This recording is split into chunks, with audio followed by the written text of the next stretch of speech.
Baik, assalamualaikum warahmatullahi wabarakatuh. Selamat datang kembali di channel Pak Guru Fitrah.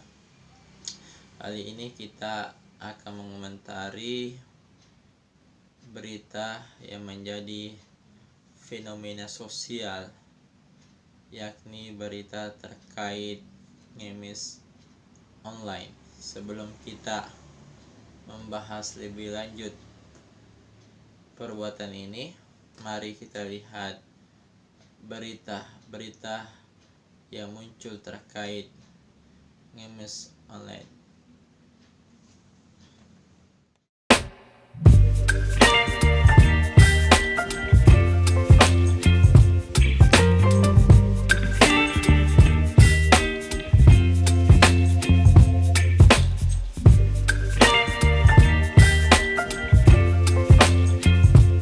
Kalian sudah melihat cuplikan-cuplikan berita tadi yang saya kutip dari berbagai sumber terkait fenomena sosial ngemis online.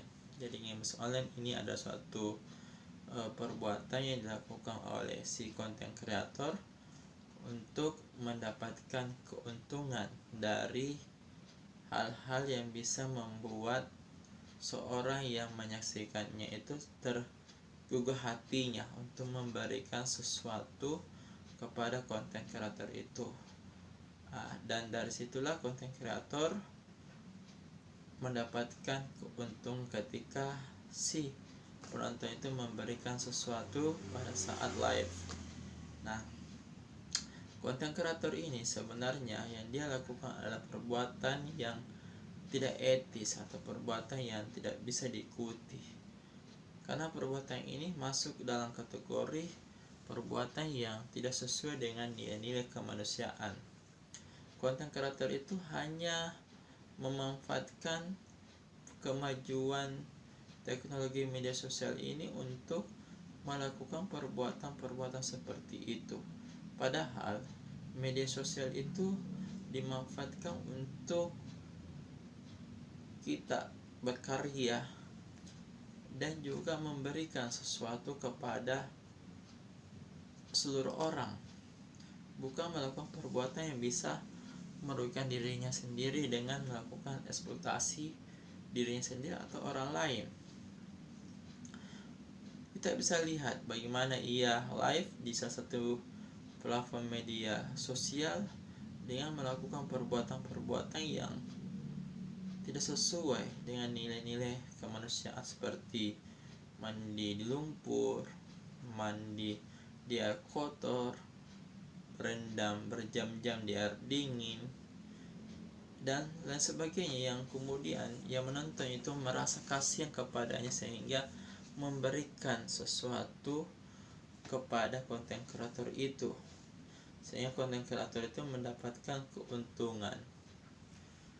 Apalagi dalam konten itu dimanfaatkan orang lain yang tak berdaya, itu sungguh sudah masuk dalam kategori salah karena ada upaya eksploitasi.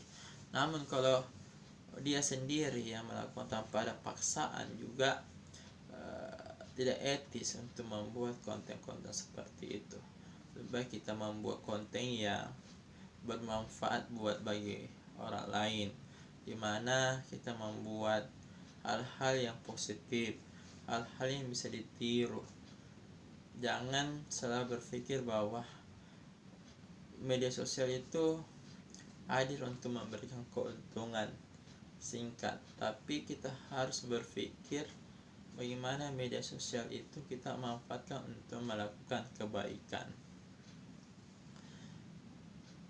Dan ini juga ya, penonton yang menyaksikan itu untuk menghentikan ngemis online itu jangan memberi kepada konten kreator tersebut agar berhenti perbuatan ngemis online-nya. Sama halnya juga kalau kita di lampu merah ya, ketika ada seorang yang meminta-minta kepada kita, jangan kasih, jangan beri. Bukan kategori kita kikir ya, tapi itu untuk menyadarkan mereka untuk tidak melakukan perbuatan yang mengemis di lampu merah, berharapkan kasihan dan sebagainya. Nah, ini yang terjadi juga di games online ini, mereka melakukan perbuatan-perbuatan yang orang lain hibah atau iba kepadanya, sehingga seorang lain itu empati dan simpati kepadanya, yang memberikan sesuatu kepadanya, sehingga si konten kreator itu akan mendapatkan keuntungan. Memang di dalam undang-undang ITE atau undang ITE itu memang perbuatan tersebut tidak masuk di dalam kategori ITE itu, sehingga mungkin ya dalam pengetahuan saya yang terbatas sebagai orang awam itu tidak bisa dilakukan perbuatan pidana. Tapi kalau kita meninjau dari aspek-aspek kemanusiaan, itu sangat tidak etis untuk dilakukan dengan berharap mendapatkan keuntungan. Oleh karena itu, ayo yang menyaksikan konten tersebut jangan memberi. Dengan begitu, dengan sendirinya si konten kreator itu akan berhenti, karena tidak ada lagi yang memberi dan tidak ada penghasilan dari perbuatan-perbuatan yang kita lakukan. Saya kira ini untuk pencerahan terkait berita tersebut, semoga bermanfaat. Mari kita bijak bermedia sosial, manfaatkan media sosial itu untuk menyebar kebaikan, manfaatkan media sosial itu untuk berbagi ilmu, dan jadikanlah media sosial itu sebagai kemajuan yang memberikan kemanfaatan buat semua orang. Terima kasih. Assalamualaikum warahmatullahi wabarakatuh.